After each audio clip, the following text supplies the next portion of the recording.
In an instant, everything has gone to hell. The fire magic that she had so diligently practiced and wrestled under her control has been ramped up, supercharged, sent spiraling out of control by the raw, wild power of the Voice's ritual. The results are devastating. Tatters can smell her own seared flesh, feel the blossoming pain as her body begins to report back the damage inflicted upon it. The damage wrought to the enemy has been greater still. Fully half of the machine cultists, those caught in the worst of the blast, have been incinerated or burned alive. But it is not enough. To her left, she sees Mara finally go down under a thrashing pile of fanatical cultists, their robes ablaze, her ally battling furiously but futilely against the sheer weight of numbers. At the epicenter of the blast, the Voice of the Machine stands, utterly unscathed, encased in a protective armored shell of interlocking plates of ice. And worst of all, she feels the power of the summoning ritual, boosted by her own magic, grow to a crescendo. She knows, with cold certainty, that it is mere moments from culmination, and that her intervention has empowered it and hastened its progress. The Voice of the Machine thrusts his arms upwards, exultant, the green lenses of his mechanical mask dancing madly with reflected flame. You have served the great machine, fool, no matter how unwittingly. Truly it is written, the flesh is weak. Now, for us, is our moment of apotheosis. He closes his outstretched hand into a fist and points at Tatters. The ring on his finger blazes with ever brighter glacial power. But for you, apostate, there is only death.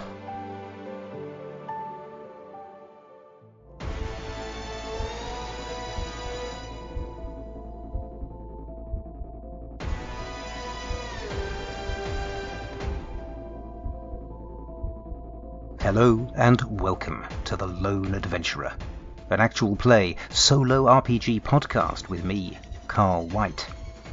I will be your narrator, your game master, and your guide as we follow our heroes on their journey into the unknown. For this game, I will be using the Chasing Adventure and Starforged rule sets, as well as a variety of other systems, tools, and tables as they take my fancy. A word of warning. The following scenes may contain mature themes and disturbing imagery. Listener discretion is advised. The adventure continues.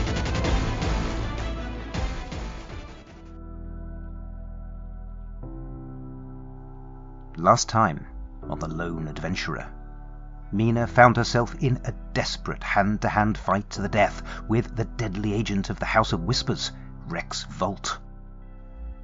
Volt had been sent by her cousin Alexis to bring her back, alive or dead, and it seemed that Rex had a preference for dead. Thankfully, despite sustaining terrible injuries, she was able, in her final moments of consciousness, to gain control over Barbican and use her erstwhile protector to finish Rex off, once and for all.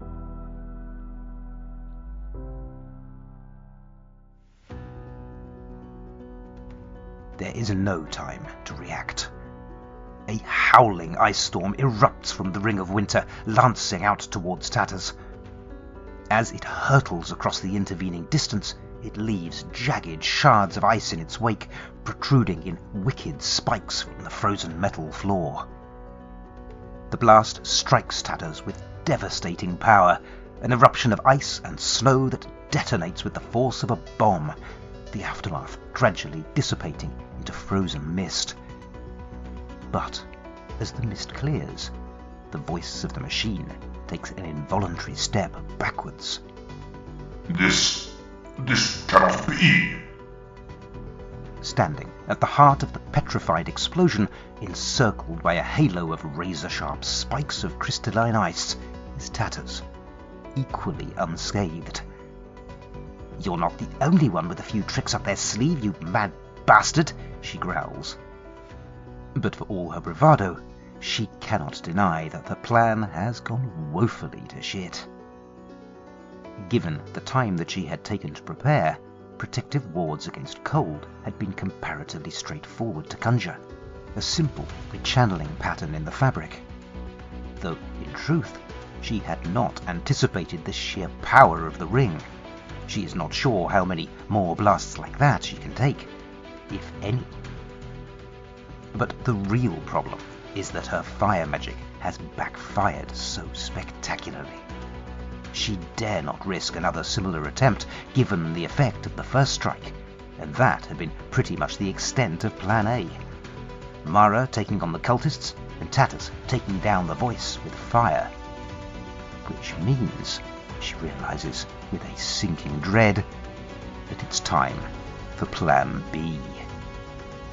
Mutually assured destruction.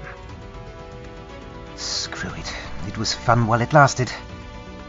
Tatters closes her eyes and takes a long, steadying exhalation. Her hands begin to move, describing eldritch shapes that trail a disturbing purple light. That same light begins to swirl around her, growing in intensity. Strange, disquieting shapes writhe within the light, buzzing with discordant power. She looks up, a hand moving to the bag slung over one shoulder, and she fixes her gaze upon the voice of the machine. There is a blinding flash, and she vanishes, slipping through a rent in reality. As she does so, she lights the fuse on the infernal powder bomb that she carries, then reappears almost instantaneously behind the machine cult leader. And she knows immediately that something has gone horribly wrong. Once again, she has failed to fully anticipate the full reality-warping impact of the summoning ritual. The fabric is twisted into wildly unpredictable, ineffable shapes, and her spell interacts with that distortion in an equally unpredictable manner. The rent she has reappeared through widens behind her, splitting open like some hideous maw lined with tentacular teeth. Tatters feels the inexorable pull of eldritch gravity, sees the tentacles wrapping around her arms and legs, as well as those of a suddenly panicked voice of the machine. There is a vile sensation like being sucked through a lengthy, fleshy orifice, and then she is unceremoniously spat out, dripping with foul-smelling slime. She gags and gasps, struggling to her knees, trying to get the stench from her nostrils, and blinks her eyes open. She and the voice are no longer in the summoning chamber. Overhead, what should be the sky is instead a supper-eating wound, torn open and bleeding out a sickly crimson light. There are things up there, things she can't bring herself to look upon. Dimly registering what her hands are telling her, she looks down and recoils. The ground, if ground it can be called, pulses beneath her fingers, damp, bruised and yielding as living meat, as if alive and suffering. Looking up, she sees that they are surrounded by jagged spires of jet-black stone, piercing up through the flesh of the ground, all cut through with throbbing, blood-red veins. In the distance, something she had taken to be a mountainous horizon shifts, extending limbs, countless multi-jointed limbs. She looks away, bile rising in her throat and a black dread knotting in her stomach. She can hear it now, so low as to be almost subaudible, the endless moan of pain that seems to emanate from the very land itself. And she realizes, with horrible certainty, where they are. What have you done, girl? The voice of the machine splutters, incredulous, and Tatters is forced to concede that is a very good question, with a very bad answer. Because she has transported the two of them, along with a live bomb, to the demon dimensions.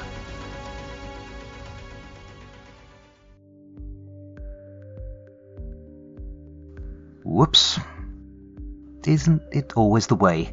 You fail to blow up a bad guy with a fireball, so you try and blow him up with a suicide bomb instead and accidentally teleport the pair of you to hell.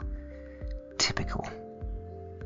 We kicked off with the chaos factor at the maximum possible, 9, and so it came as a little surprise when a mythic informed me, "This scene is altered." I decided this meant that there was another chance that the ritual ominous force might advance to completion, and I rolled a d4. On a 1, the ritual would complete, with predictably awful consequences. Thankfully, the dice came up a 2, a stay of execution, at least for now.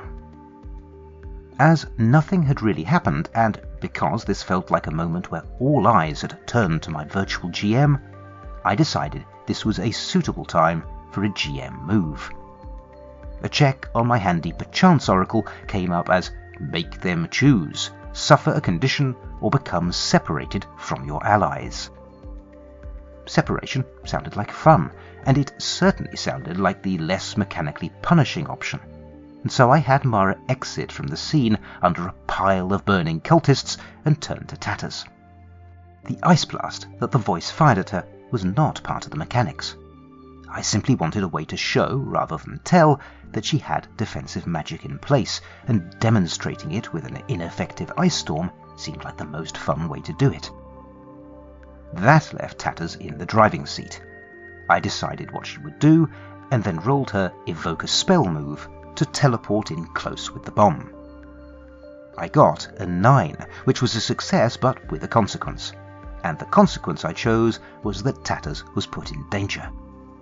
That triggered another GM move, and this time my random roll was change the environment. My mind immediately leapt to the demon dimensions. Let's not reflect too deeply on what that says about me, that I was immediately imagining sending my protagonist to hell. Instead, let's just say that it sounded like fun. It was certainly dangerous, and it made thematic sense. Good enough. Of course, if I had wanted to make things a bit more random, I could have thought up a list of possible destinations, rolled against that list, and left the decision up to the dice. But I have 3 written principles for playing this game. Play where the fun is, tie prompts back to existing threads and NPCs, and don't use an oracle or make a roll unless you need to. And in this case, choosing to dump poor Tatters into hell ticked all 3 of those principles. So, are we going to immediately release the narrative tension and find out how Tatters plans to get herself out of this impossible self-imposed pickle? No, of course we're not. Let's see what Mara is up to instead, shall we?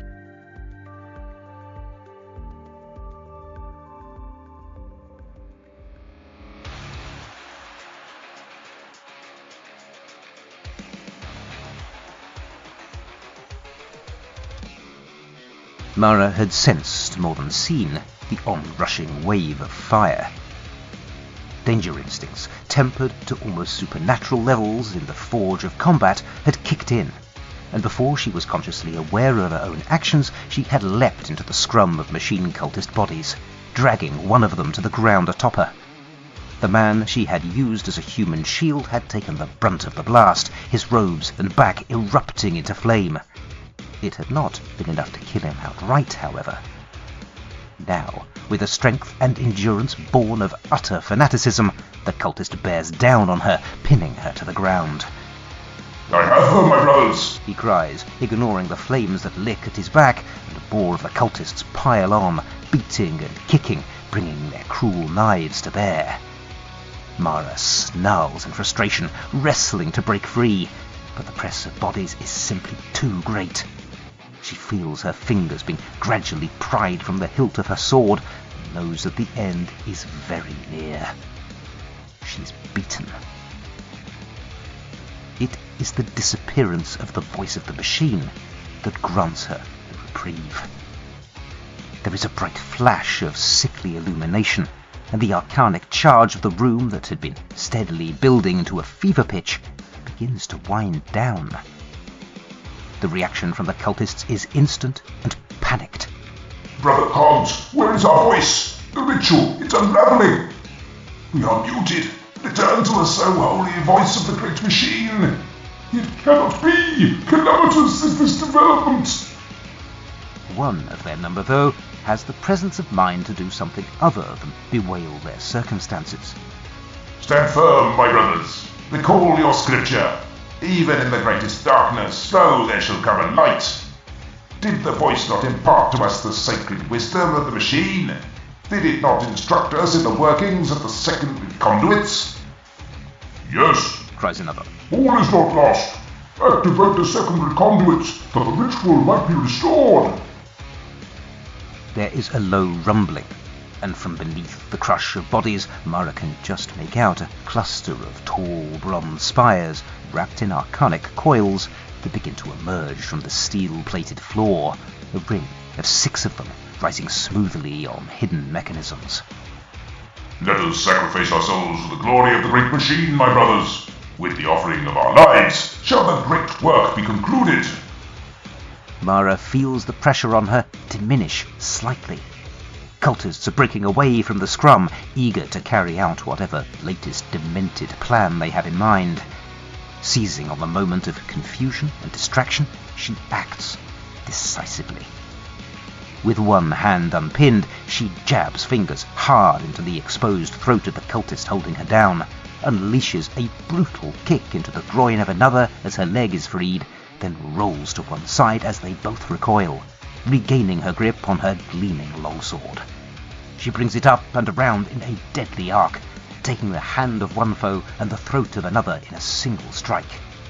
She is back on her feet before the charred and smoking cultists have time to regroup, and despite the utter physical exhaustion she is dimly aware of, she wastes no time in pressing her advantage. "Should have killed me when you had the chance, you fuckers!" she snarls, a feral grin on her lips at the joy of battle in her heart. Blade lashing out in a blur of merciless precision, Mara sets to work.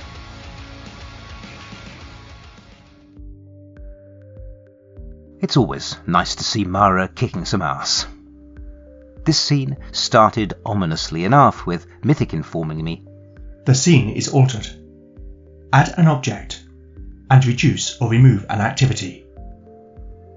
Reduce an activity was straightforward enough. Without the voice to act as conductor, the ritual was winding down. I had the option here to remove the ritual altogether, but that didn't feel quite right in the fiction, and so I ruled that the energy was slowly dissipating without the ring's input. I figured a good way to represent this mechanically was to move the ominous force dice from a d4 to a d6. I needed a bit more of a steer on this new object, though. I turned to Mythic, who provided this additional detail. Inactive and multiple. Multiple secondary conduits, then. Inactive currently, but capable of being switched on as a failsafe to complete the ritual. And having cultists activate them by feeding themselves to the machine seemed pretty on brand for these nutcases. So, one peril diminished and a new one introduced. Things are never straightforward. From there, though, things went amazingly smoothly. Suspiciously so, in fact. First, Mara made a defy move to break free enough to fight, and got a straight success. Then she pushed herself, taking a strength condition to get advantage on her engage roll, which was another straight success. More damage to the cultists at no cost to her. Then she spent 2 of her 3 accumulated battle momentum to gain advantage on her next engage roll, and because of her unyielding class move, that advantage was not cancelled out by disadvantage from her strength condition. And that engage roll, another straight success. When the dice go in your favour, and with a decent set of character abilities, a fighter in Chasing Adventure can be a genuine killing machine. So, things have gone pretty well for a change. Mara is in control, the cultists are dropping like flies, and everything in my garden is rosy. Everything, that is, except for the fact that Tatters is stuck in the demon dimensions with the voice of the machine, the ring of winter, and a ticking bomb. And, presumably, rather a lot of demons. I can hardly bring myself to look.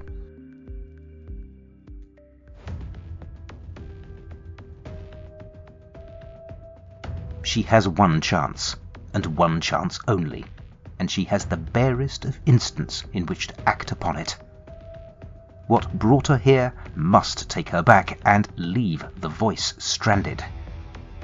Even as the voice of the machine is raising his arm, levelling the ring at her, she is submerging her mind back into the comforting embrace of the fabric, reaching out instinctively for the strands she needs to reweave. Except there's nothing there. Try as she might, she cannot sense the fabric at all. For the first time that she can remember, she is cut off, disconnected from the living, magical super-reality that underpins the mundane world.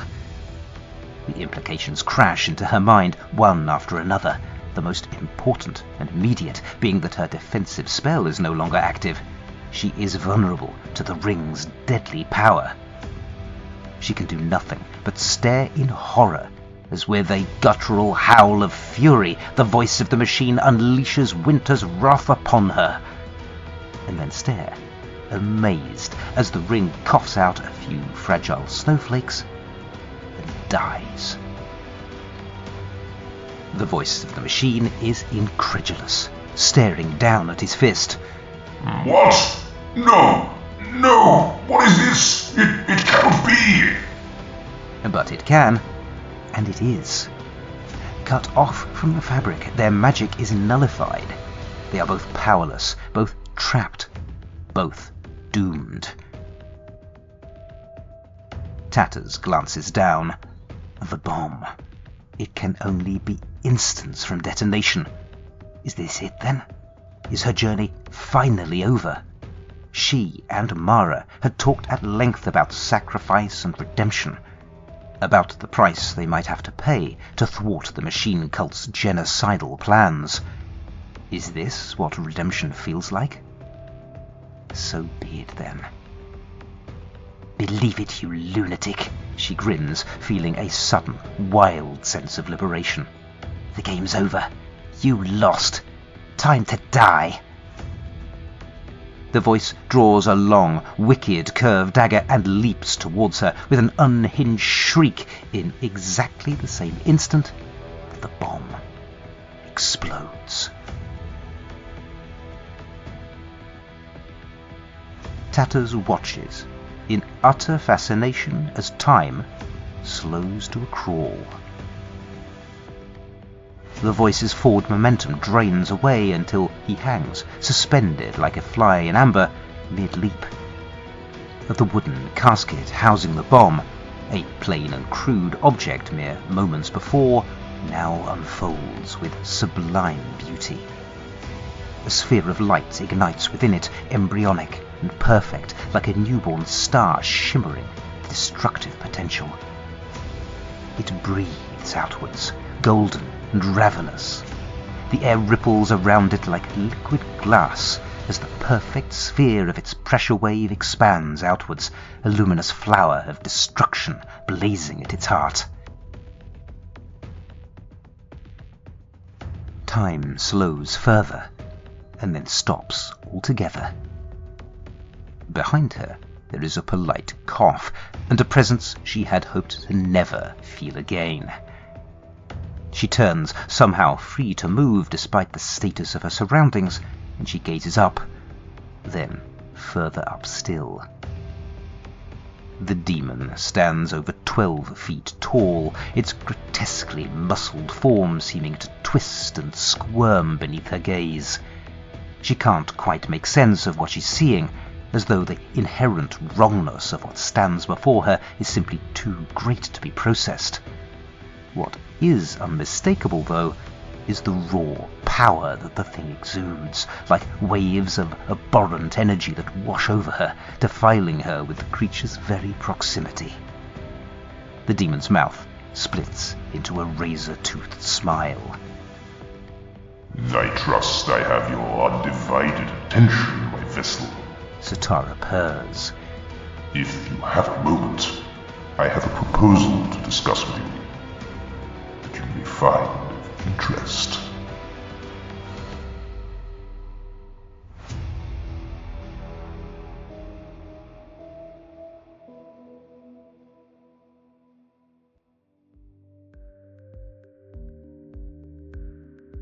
And once again, just when you think a bad situation can't possibly get any worse, Mythic is on hand with its size 12 steel toe caps to put the boot in. I'm not sure that's entirely fair. Really? Remind me again what happened at the start of that scene, would you? The scene was interrupted, in a manner that was negative for the PC, and with a meaning of deny needs. Well, quite. And in this context, given that I'd named this scene Escape the Demon Dimensions, deny needs could only possibly mean that Tatters was cut off from the fabric and had completely lost access to her magic. Well, balls. There was some good news, though. True, I suppose. I figured that if magical wipeout were true for Tatters, it was likely to be equally true for the Ring of Winter, and, to its credit, Mythic confirmed that it was. However, I was now completely trapped, in hell, with a homicidal cult leader and, lest we forget, a bomb on a very short fuse. I weighed up my options and decided I had no choice but to ask a difficult question. Mythic, I asked, does the bomb go off? Given the odds are very likely, and the chaos factor is 8, that would be a yes. Count yourself lucky it is not an extreme yes, Mythic informed me. This had the potential to be the end for Tatters. She'd prevented the voice from completing his ritual. She had little left to live for, and as noble deaths went, this wouldn't be a bad one. But a thought occurred to me. Tatters is Satara's link to the world beyond the demon dimensions. If she dies, the demon is trapped once more. It probably has a vested interest in keeping her alive. And so I asked Mythic a final question, with 50-50 odds, one that had the potential to seal Tatters' fate. Would Satara make her an offer when she was at her most vulnerable and her most desperate? Yes, Mythic replied. Indeed he does. As I say, the suggestion that this situation is somehow my fault is hardly fair. I could have told you she was on her own. No demon offer, no hope of escape, just boom. End of story. Oh, fine. Whatever. I think I preferred it when I could just blame you without all this backchat. Who am I supposed to use as a scapegoat now? I have a suggestion. You know what you can do with your suggestion. All right, maybe I do share some small portion of the blame that Tatters is in this god-awful mess. But in it, she most assuredly is. She is instants from death, and her only fragile lifeline lies in the hands of a demon that wants total control of her physical form. What devious offer does the demon have in mind? What will Tatters decide? For the answers to these questions, and many more besides, you'll need to tune in. Next time.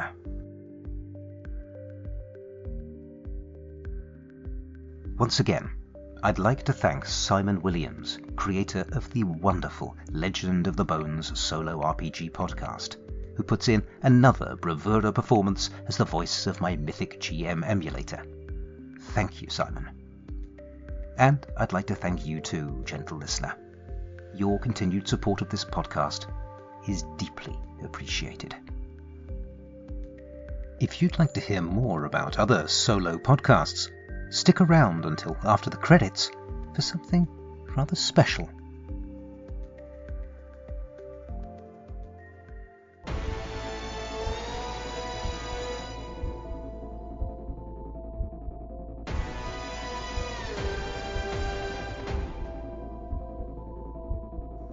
You have been listening to The Lone Adventurer, a solo RPG podcast played, written and performed by me, Carl White.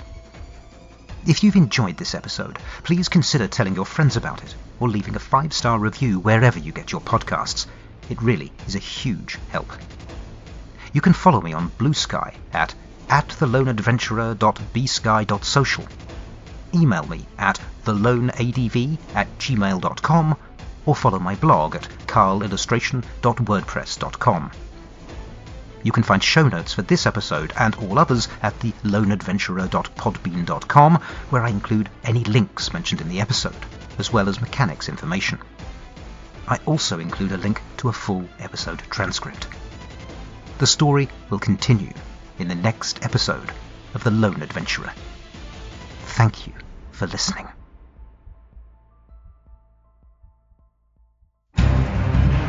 Hi, I'm John from Tale of the Manticore. Maddie Searle from A Game of One's Own. PJ from A Wasteland Story and the Solo Roleplayers podcast. Simon from Legend of the Bones. Brian Rideout from Swords Against Madness. Carl from The Lone Adventurer. And I'm Sharik from Roll By Myself. And with our solo role-playing audio, Narrative, Actual play, drama powers combined, We are the Solo Roleplayers Podcast Network. Usually accustomed to delving the depths, Scouring the desert, Surviving the wasteland, or facing the dragon alone. This time, we have teamed up to bring you a curated collection of the best, highest quality, Most dramatic. and diciest. solo roleplay podcasts in the world. There are dozens of us.